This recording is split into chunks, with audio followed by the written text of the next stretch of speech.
Aujourd'hui, je vais toucher un point que la plupart de nos parents font. En fait, nous, on a un comportement qui est vraiment néfaste dans la société. Entre un enfant et ses parents, il n'y a pas de remboursement, mais plutôt des récompenses. C'est la récompense qui est entre l'enfant et ses parents, et non un remboursement. En fait, la plupart de nos parents font des erreurs, des graves erreurs, mais ils ne le savent pas. Ils forcent les enfants à faire ce qu'ils veulent. Pourtant, ça, c'est pas juste. C'est ton enfant. Mais sa vie, c'est pas ta vie. Sa vie ne t'appartient pas. Tu lui as donné naissance. Mais cela ne dit pas que tout ce que tu veux, c'est ça qu'il va faire. Non. Lui aussi, il a sa vie. Il est venu, il pense à quelque chose. Mais ce qu'il passe à faire, pourquoi ne pas l'encourager? Tout ce qu'un parent va dire à son enfant est que, oui, si c'est ce que tu aimes, prends au sérieux. Si c'est tel que tu aimes, prends ça au sérieux. Si tu vas faire quelque chose, fais avec tout ton cœur, avec la foi.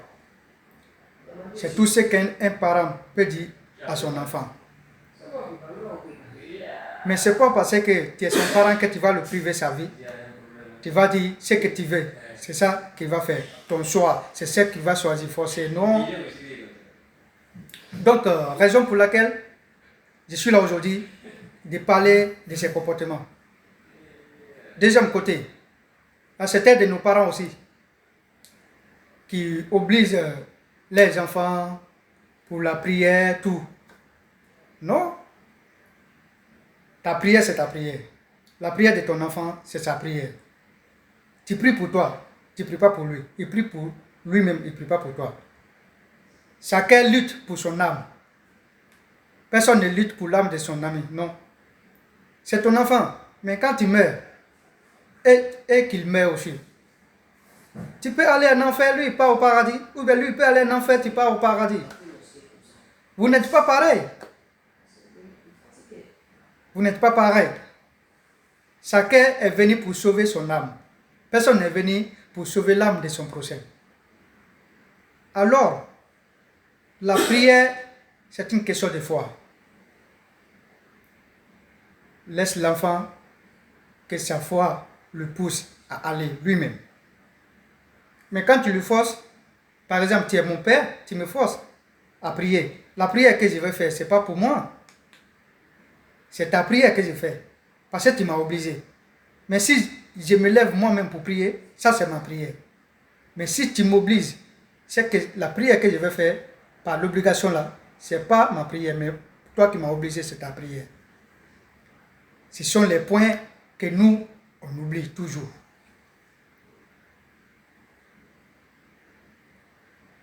Ces comportements, il faut qu'on lâche.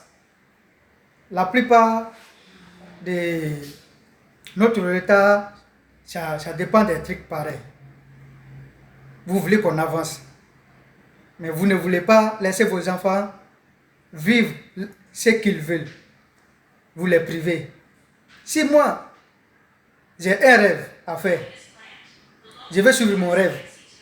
Et mon père me dit, lui, il est contre ce que je veux faire. Il veut que je fasse ce qu'il veut. Et ce qu'il veut là, en faisant, je vais faire avec la foi. Non. Parce que ce n'est pas mon rêve. Je ne ferai jamais avec la foi. Mais si c'est mon choix que je voulais qu'il m'a laissé faire, là, je vais faire avec le courage, avec la foi. Du jour au lendemain, là, je serai inspiré. Parce que ça, c'est mon rêve. Mais si c'est un rêve de papa, ce qu'il veut que je fasse, et que moi aussi, je ne veux pas, mais lui, il dit, forcé, il faut que je fasse. je ne serai jamais concentré. Je ne serai jamais concentré. Alors, ce genre de trucs, il faut qu'on revoie pour permettre à nos enfants de vivre comme ils veulent, pour permettre à nos enfants d'avancer. Donc, c'était un peu ces points que j'étais là pour toucher. Merci.